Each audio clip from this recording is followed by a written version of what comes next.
Во зеленилото на бујната планинска шума во рамно брдо Полаки денеска се одржа традиционалниот манастирски собор посветен на големиот христијански празник Свети Спас, Спасовден или Вознесение Христово. Верници од околните населени места и од Кочани го посетија убавиот црковен објект и неговата околина за да се помолат за здравје и среќа. Некој од нив уште вчера попладне го започнаа празнувањето и преспаа во помошните објекти, верувајќи дека светецот ќе ги заштитува преку целата година.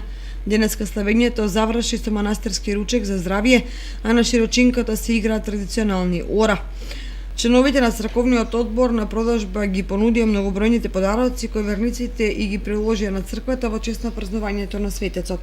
Манастирот Свети Спас е изграден кон средината на 19 век, а првото негово обновување се случило во 1935 година, а целосно е дограден и реставриран во 2001 година со несебична помош на кочански бизнисмени.